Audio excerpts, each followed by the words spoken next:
Hey Uprisers, welcome back to my channel. For those of you who don't know who I am, my name is Michelle K. Hanabusa, and I run a community-driven streetwear brand where we focus on storytelling for activists, trendsetters, and people who we like to call warriors of change.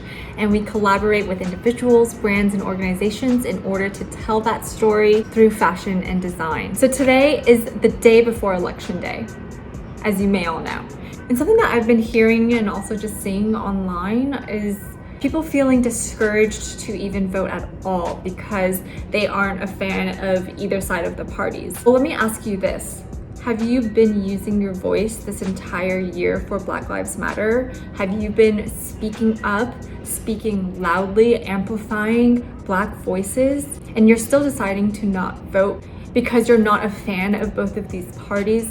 Well, let me tell you this, using your voice and amplifying Black voices for Black Lives Matter and then deciding to not use your voice, I'll just let you think about that for a second. Why are you laughing at me? I'm thinking about it. So today's video is not really for me to try to convince you to go out and vote, even though you should, because it's very important. Today I really wanted to focus on if you are looking to get involved, to be more active in this type of activism space and make a difference in our world, in our communities. I want to kind of break down what those processes are. So as you may or may not know, Uprisers is about amplifying and empowering our community, our voices, creating a platform and a safe space for people to have these harder conversations, as well as empowering different communities through streetwear culture. And something that we always say is what you wear is what you represent. And so throughout this entire year, even though we have been in this pandemic, the Uprisers team and I have been so focused on making sure that not only are we amplifying voices, but we're also collaborating with people who are really, pushing those boundaries, making a difference. We started this now global movement, Hate is a Virus, and which is now its own organization. And our co-founder, Tammy Cho, who is like the CEO and just like really spearheading that organization. It's just been so empowering to be a part of this process, a part of that journey. Here's some media coverage that we had at the beginning of this pandemic. So what is Hate is a Virus anyway? Hate is a Virus started as a grassroots movement to combat racism and xenophobia due to COVID-19. Our community has since shown up and to better equip us so that we can stand in solidarity with our Black brothers and sisters. Our team was small, but we quickly grew to over 15 members in the last few months. We have since become a nonprofit, and our goal is to raise $1 million to support our communities who are in need. And as always, thank you to our frontline workers who are working tirelessly to help save lives. Things that we've done, the US Census, we've partnered with them in order to get our AAPI community to activate and making sure that we're counted, because we are the largest minority group to not be represented and counted. And even right now, we've partnered with I Am a Voter, which is a nonpartisan organization focused on really getting people to get out there and vote and make sure our voices are heard. You're thinking or wanting or trying to figure out how to make an impact, don't really know where to begin. And I'm going to give you 3 main tips which will hopefully help you at least get started, gain the confidence to do this type of work. It can feel really daunting, right? Like, I don't have enough following, or I don't have a platform in order to start this type of thing. None of that matters, and I want to stress this so much. None of this matters. And if you are feeling like you want to do something, you want to give to the world, you activate your community, even if it's just, a group of 5 friends, that is enough.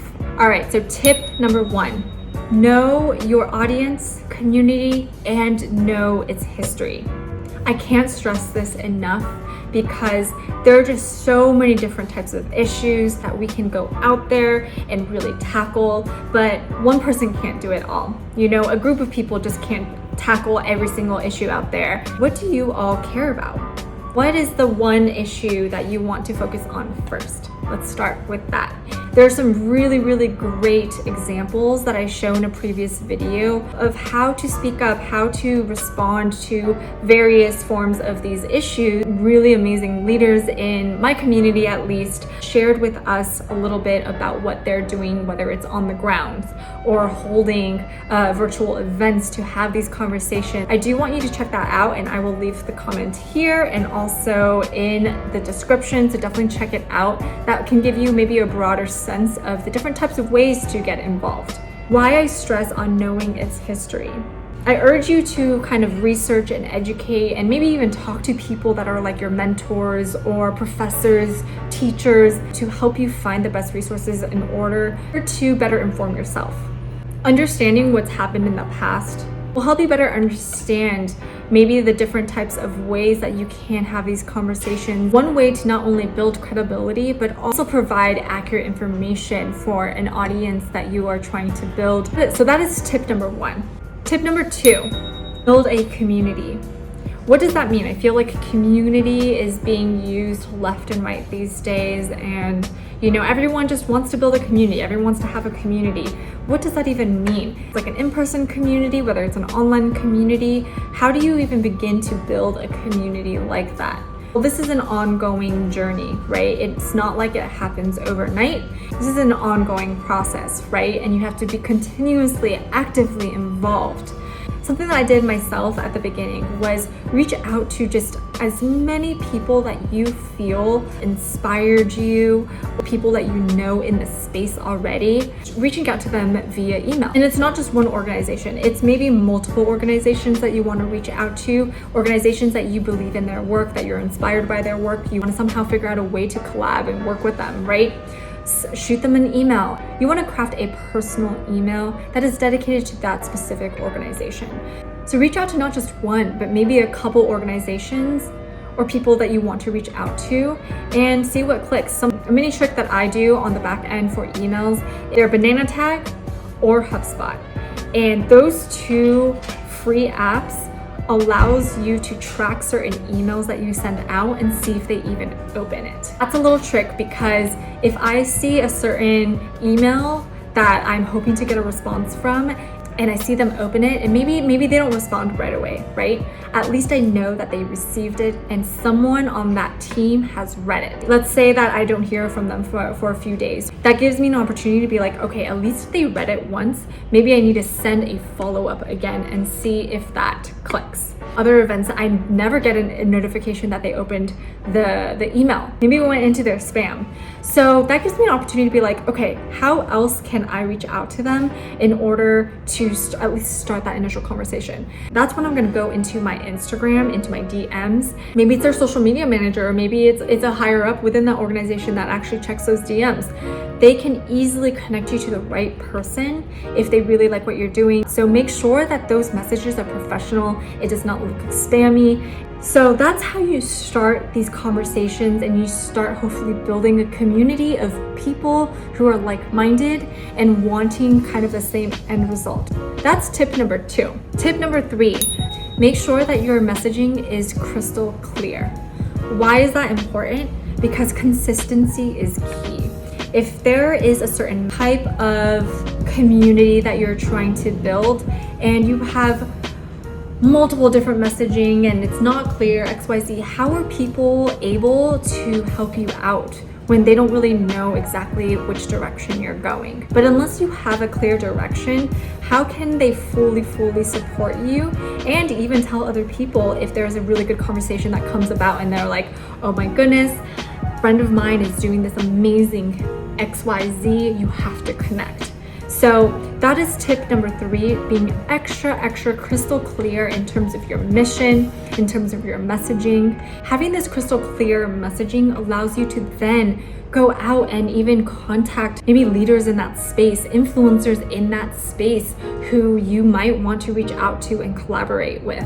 Same thing as tip number 2, where I kind of showed you how to reach out to different organizations that you want to work with.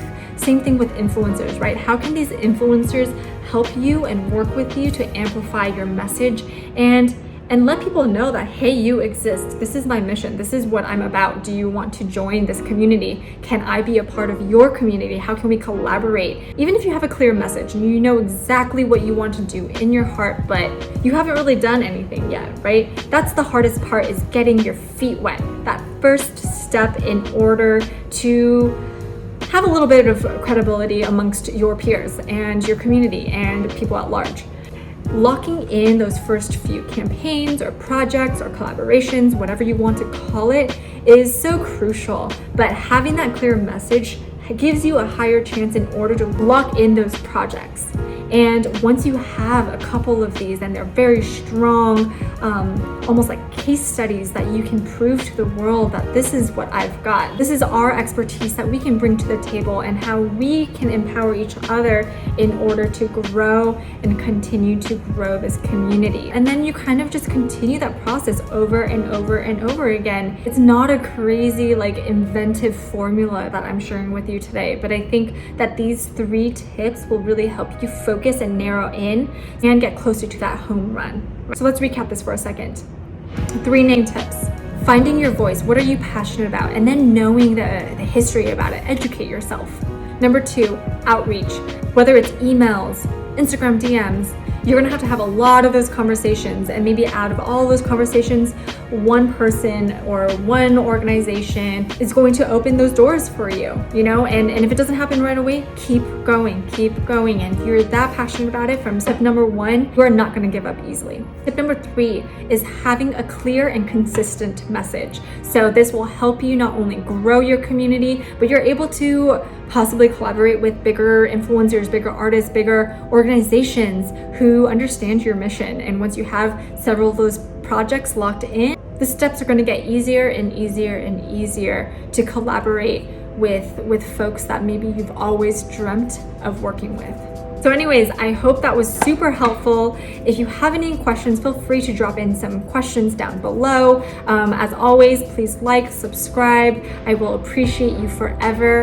Again, Uprisers is about using your voice and really empowering each other so that we can continue to push the envelope, push the agenda, and make a difference in this world. And we do this through design and fashion. What you wear is what you represent, and I hope that we get to continue to fight the good fight.